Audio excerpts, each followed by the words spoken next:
Bismillah.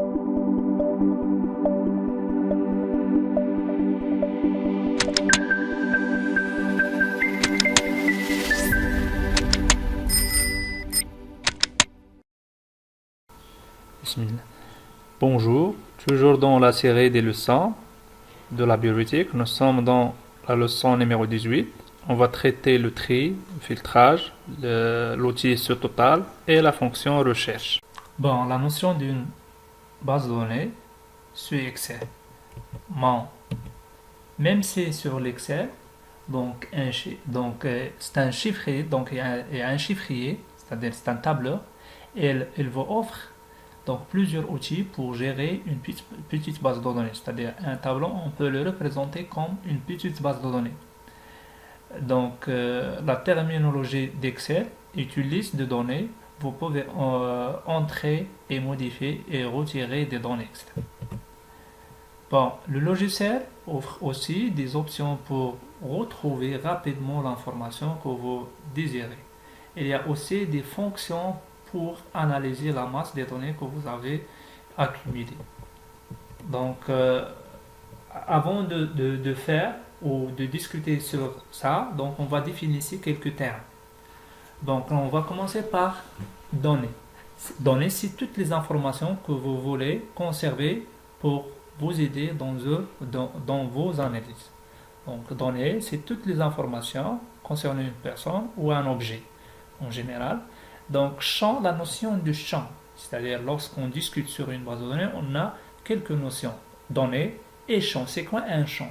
C'est toutes les informations de même type sont conservées dans un même champ, c'est-à-dire, par exemple, lorsqu'on dit le champ nom, prénom, etc. Bon, les données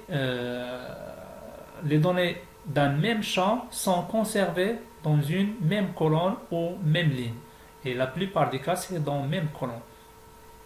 Mais les noms des champs sont toujours à la première ligne, c'est-à-dire le nom du champ, il se trouve dans la première ligne. C'est les étiquettes ou le titre de chaque colonne. Bon, la notion d'enregistrement. Toutes les informations concernant une personne ou un objet, une chose, c'est-à-dire un objet c'est une chose ou un événement sur Excel. Donc on peut représenter chaque ligne de la liste de données. Et donc on peut, c'est-à-dire chaque ligne d'un tableau Excel, elle va me représenter un enregistrement. Bon, les outils à traiter ou les éléments qui permettent de faire la gestion des bases de données, c'est l'onglet, les outils qui se trouvent dans l'onglet données. Donc, consolider, trier, filtrer, validation, valeur cible, total, etc. Toujours, on va lancer le Polycop, toujours les ateliers Microsoft Excel. Et nous, pour le moment, dans l'atelier 5, c'est filtrer, c'est-à-dire les éléments à traiter, c'est le filtrage, le tri, la valeur cible, le total et la fonction recherche. Bon, on a ici un tableau. Regardez, ça c'est un tableau qui me représente la liste des stagiaires en 2016. On a organisé ce tableau-là en colonne et en ligne. Donc, la première ligne, chaque colonne, ça c'est les matricules de la personne, ça c'est les noms des personnes, ça c'est les prénoms, etc. Chaque colonne, ça c'est ce qu'on appelle la première lettre, la première ligne du tableau qui contient par exemple MLE, nom, etc. Ça c'est ce qu'on appelle les champs. Le champ matricule, le champ c'est les titres, le champ prénom, le champ filière, langue, groupe, etc. Les autres lignes, chaque ligne, elle va me représenter une personne ou un objet. Ça, c'est ce qu'on appelle enregistrement. C'est-à-dire, le tableau ici, on peut le représenter comme une petite base de données qui contient combien de champs? Il contient 1, 2, 3, 4, 5, 6, 7. 7 champs. Et combien d'enregistrements? Donc, 1, 2, 3, 4, 5, 6, 7, 8, 9, 10, 11... 12, 13, 14, 15, 16. 16 enregistrements. La première ligne, c'est les titres. Donc, les autres lignes, chaque ligne, elle s'appelle un enregistrement. Bon, donc les outils qui permettent de faire la gestion d'une petite base de données sur Excel, c'est l'onglet données. Donc avant de faire ça, donc on va suivre les questions et elles ont demandé d'ouvrir les ateliers et après on va ajouter une feuille qui s'appelle atelier 5 avec la couleur d'onglet violet. Donc on va lancer le classeur les ateliers et on va ajouter une nouvelle feuille. On va l'appeler par exemple atelier 5 et on va mettre la couleur d'onglet, pardon, valider la couleur d'onglet violet et on va commencer. Donc ça c'est la question 1. La question 2, c'est-à-dire on a besoin de faire la saisie de ce tableau là. Reproduisez le tableau en haut et on va mettre la mise en forme. Donc j'ai fait déjà ça, j'ai déjà fait la saisie pour gagner. Bon, ici pour les frais, il faut faire attention, ne pas donc n'oubliez pas de mettre là ce qu'on appelle le symbole décimal, pardon, symbole monétaire. Donc évitez de taper par exemple DH comme ça. Donc ça c'est un texte.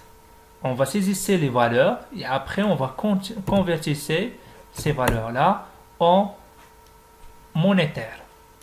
Toujours c'est la catégorie ici, par défaut, la catégorie standard, on va le mettre monétaire. Et chercher ici le DH. Est-ce qu'on a le DH ici? C'est non, on n'a pas le DH. Et on a déjà configuré ça, c'est-à-dire, donc on passe directement vers le panneau de configuration ici, regarde ici, donc ça c'est dans le système. Panneau de configuration.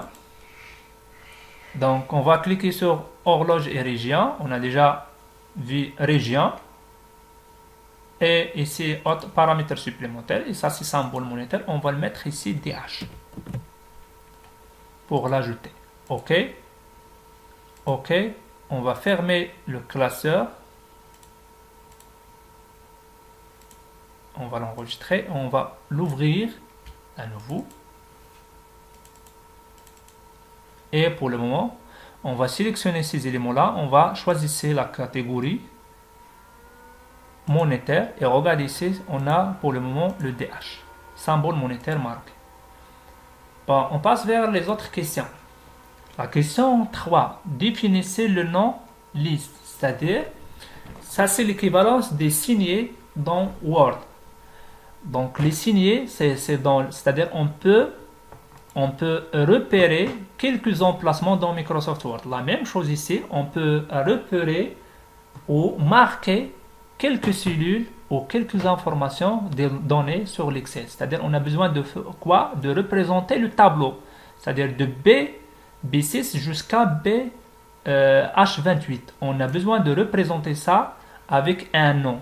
C'est-à-dire toujours formule et on a ici la gestion des noms. On va définir un nom donc on va donner le nom liste. C'est-à-dire on a donné un nom pour ce tableau-là. L'utilité des noms. Par exemple, on va basculer vers n'importe quelle feuille. Et lorsqu'on, par exemple, on va taper ici dans la zone du nom, le nom du tableau. Lorsque je clique sur Entrée, il va me sélectionner le tableau qui s'appelle liste. Bon, ça c'est la question numéro 3. Et trier c'est-à-dire le tableau, par le nom en ordre croissant. C'est-à-dire, on va toujours sélectionner le tableau, liste. Et on a besoin toujours donner. On a ici trier. Je peux trier par quelle colonne? Ici, regardez, ça c'est le champ de la mini base de données. On a besoin de trier le tableau par nom, en ordre soit croissant de A à Z ou de Z à A. Et lorsque je choisis ici par exemple un champ qui contient les chiffres matricules, on va trouver ici le plus petit vers le plus grand. Donc la réponse pour le moment c'est le nom de croissant, c'est de A à Z. Ok. Bon, d'autres questions. Donc la question 2, il me dit que dans l'atelier 2, insérer la fonction recherche. Regardez ici, la base de données contient toutes les informations concernant les stagiaires. Leur nom, leur matricule, la filière, la langue, le groupe et les frais d'inscription. Donc on va revenir vers l'atelier 2. L'atelier 2, regardez ici, on a besoin d'afficher la langue de Abidine. quelle est la langue de Abidin? On va basculer vers l'atelier 5 et on va chercher Abidin. Ça, c'est Abidin. Leur langue est l'anglais. On a besoin d'afficher l'anglais ici. Donc, on peut faire ça avec la fonction, c'est la fonction recherche. On a deux types de fonctions recherche. La fonction recherche V, c'est-à-dire verticale, et la fonction recherche H, horizontale. Bon, pour le moment, les champs sont par colonne. Les champs sont par colonne, c'est-à-dire les matricules dans le même colonne. Les noms dans le même colonne. Et le prénom dans le même colonne. C'est-à-dire, pour le moment, ça c'est vertical. C'est-à-dire, on va utiliser la fonction recherche verticale. Lorsqu'on a les noms par ligne, tous les noms dans la même ligne, et les prénoms dans d'autres lignes, et ainsi de suite. Donc, ça c'est horizontal. On va utiliser la fonction recherche H. Mais la seule condition pour utiliser la fonction recherche, c'est-à-dire, on a besoin de rechercher par quoi? Par l'élément toujours qui se trouve à gauche. Pour le moment, dans la base de données, donc la mini base de données, le champ qui se trouve à gauche, c'est le matricule. C'est-à-dire, il faut faire la recherche par matricule et non pas par le nom ou par prénom. Toujours, il faut faire la recherche par matricule. Bon, pour faire la recherche, donc les conditions ou les paramètres qui se trouvent dans la fonction recherche. Regardez ici, pour faire la recherche, toujours, on va chercher, ici dans l'atelier 2, ça, Abidin, leur matricule, c'est 5647. Donc, on va chercher la valeur 5647. Ça, c'est le premier paramètre. La valeur à chercher. 5647. Ça, c'est 5647. Deuxième condition ou deuxième paramètre. On va faire la recherche où? Deuxième paramètre, c'est on va faire la recherche dans le tableau qui s'appelle liste. Ça, c'est le deuxième paramètre de la fonction. Donc, on a besoin d'afficher quoi ici? La langue. La langue, elle se trouve dans quelle colonne? Ça, c'est le troisième paramètre. Colonne 1, 2, 3, 4, 5. C'est colonne 5. Ça, c'est le troisième paramètre. Et quatrième paramètre, on va parler sur ça donc au moment de la création ou d'utiliser la fonction recherche. On va cliquer ici. Et on va chercher toujours formule. On a ici les fonctions de recherche. On va trouver la fonction recherche V. Et je peux utiliser la fonction recherche H lorsque les champs sont par ligne. Pour le moment, c'est la fonction recherche V. On a déjà dit qu'il contient 4 paramètres. La première case, c'est la valeur à chercher. On a déjà dit qu'il faut faire la recherche par le colonne qui se trouve à gauche. Pour le moment, dans la base de données, le champ qui se trouve à gauche, c'est le matricule. C'est-à-dire qu'il faut faire la recherche par matricule. On va faire la recherche où? Soit on va sélectionner le tableau, ou la mini base de données, ou on va saisir leur nom. Ici, liste. Regardez, lorsque je tape liste, automatiquement, il va m'afficher les champs. On a besoin d'afficher quelle information ici? C'est la langue. Elle se trouve dans quel champ? 1, 2, 3, 4, 5. C'est le cinquième colonne. Lorsque la valeur n'existait pas, par exemple, on a fait la recherche d'un matricule qui n'existe pas. Est-ce que donc l'excès ou la base, donc le système, est-ce qu'on a besoin d'afficher une valeur proche? C'est-à-dire, ici, on va mettre faux ou vrai. Lorsqu'on va mettre faux, c'est-à-dire, lorsqu'il n'existe pas, il va m'afficher R. Sinon, lorsqu'on va mettre vrai, donc le matricule n'existe pas, il va m'afficher un autre matricule qui est proche du matricule qu'on a saisi. Pour le moment, toujours, on va le mettre faux ou 0. C'est-à-dire, pour éviter d'afficher d'autres informations qui n'existent pas, etc. Donc, pour le moment, c'est l'anglais. Et je recopie incrémenté vers le bas. Ça, c'est la fonction recherche.